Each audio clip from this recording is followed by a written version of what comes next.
एक समय की बात है। सागर के मध्य में एक द्वीप पर एक टूटी फूटी झोपड़ी थी, जिसमें एक मछुआरा अपनी पत्नी के साथ रहता था। मछुआरा नित्य जाल लेकर सागर तट पर जाता और मछलियां पकड़ कर लाता। वह जो भी मछलियां पकड़ता सिर्फ निर्वाह के लिए ही होती थी। मछुआरा बड़ा ईमानदार और मेहनती था। एक दिन उसने अपना जाल डाला और जब उसे खींचा तो उसे कुछ भारी सा महसूस हुआ। वह मुश्किल से जाल को खींच पा रहा था, पर जाल को बाहर निकालने पर उसने देखा कि उसमें सिर्फ एक छोटी सी सुनहरी रंग की मछली थी। लेकिन वह कोई साधारण मछली नहीं थी। वह मनुष्य की आवाज़ में बोली, हे मानव, मुझे मत पकड़ो। मुझे नीले सागर की गहराइयों में ही रहने दो। मैं तुम्हारा उपकार कभी नहीं भूलूंगी। यदि तुम्हारी कोई इच्छा हो तो बताओ, मैं उसे पूरा करूंगी। यह सुनकर मछुआरा सोच में पड़ गया। उसने कहा, मुझे तुमसे कुछ नहीं चाहिए। जाओ, निर्भय होकर नीले सागर में ही विचरण करो। यह कहकर उसने मछली को वापस सागर के जल में छोड़ दिया। जब वह घर लौटा तो उसकी पत्नी ने पूछा, आज कितनी मछलियाँ पकड़ी? कुछ नहीं, आज तो सिर्फ एक छोटी सी सुनहरी मछली जाल में फंसी थी, जिसे मैंने वापस सागर में ही छोड़ दिया। वह मनुष्य की आवाज़ में बोल रही थी, मुझे छोड़ दो। बदले में कोई इच्छा हो तो बताओ, मैं उसे पूरा करूंगी। मैंने उससे बदले में कुछ भी नहीं मांगा, उसे छोड़ दिया। यह सुनकर उसकी पत्नी गुस्से में बोली, अरे मूर्ख, भाग्य खुलने का एक अच्छा अवसर आया था, तुमने उसे व्यर्थ ही जाने दिया। कम से कम उससे खाने के लिए रोटी ही तो मांगी होती। सारा दिन सुबह से रात तक उसे बुरा भला कहती रही। आखिर मजबूर होकर मछुआरा सागर तट पर सुनहरी मछली से रोटी मांगने के लिए गया। सागर के किनारे खड़े होकर उसने जोर से आवाज़ लगाई, मछली, वो सुनहरी मछली, जरा मेरे पास आओ। उसकी आवाज़ सुनकर मछली किनारे पर आई। उसने मछुआरे से पूछा, बोलो क्या चाहिए तुम्हें? मछुआरे ने कहा, मेरी पत्नी मुझ पर बहुत नाराज़ हो रही है।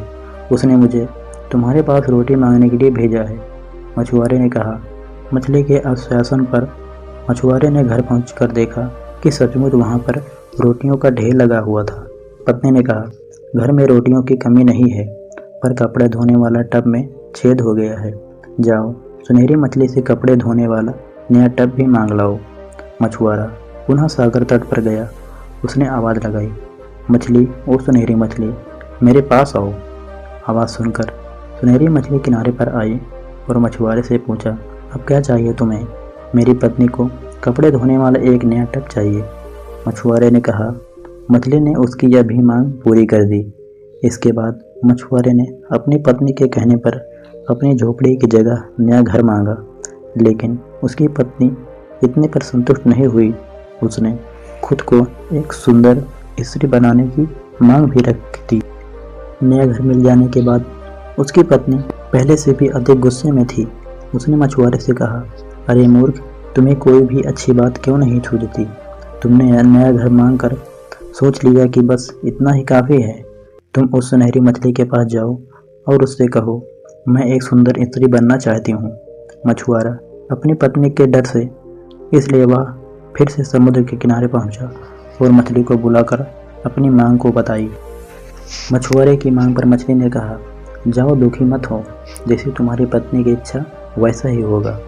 मछुआरा घर पहुंचा तो उसने देखा इस बार उसके पुराने घर के स्थान पर एक 3 मंजिल भव्य मकान था, जिससे कई नौकर जाकर काम में लगे थे और उसकी पत्नी एक ऊंची कुर्सी पर सज धज कर विराजमान थी। उसने अपनी पत्नी से कहा, कैसी हो मेरी सुंदर पत्नी? पत्नी यह सुनकर गुस्से में आग बबूला होकर चीख पड़ी, अरे बेशर्म, मेरी जैसी सुंदर स्त्री को अपनी पत्नी कहने की तुम्हारी हिम्मत कैसी हुई? नौकरों, इधर आओ, इस व्यक्ति को पकड़कर 40 चाबुक लगाओ, जिससे इसके होश ठिकाने आ जाएं। आदेश पाकर नौकर दौड़ते हुए आए और उसकी गर्दन पकड़कर खींचते हुए अस्तबल में ले गए। वहां उसे चाबुक से इतना मारा कि वह बड़ी मुश्किल से खड़ा हो सका। इसके बाद उसकी पत्नी ने कहा, अब से तुम इस घर के नौकर हो। यह कहकर उसने एक झाड़ू थमाकर पूरे घर की सफाई का कार्य सौंप दिया। बेचारे मछुआरे का जीवन नर्क हो गया। मछुआरा सारा दिन सफाई में ही लगा रहता था। गलती होने पर उसकी पीठ पर चाबुक लगाए जाते।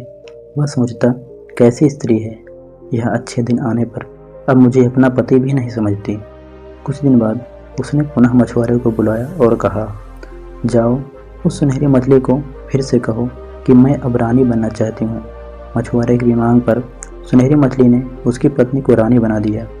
मछुआरा अब घर वापस आया तो उसने देखा कि उसके पहले वाले घर के स्थान पर सोने का भव्य महल था। सैनिक महल के चारों तरफ निगरानी कर रहे थे। उसकी पत्नी रानी की तरह रत्न जड़ित पोशाक में महल से बाहर मनोरम दृश्य को निहार रही थी। धीरे धीरे उसे रानी की जिंदगी भी खूब महसूस होने लगी। उसने सैनिकों को आदेश दिया, जाओ मेरे मछुआरे पति को मेरे सामने हाजिर करो।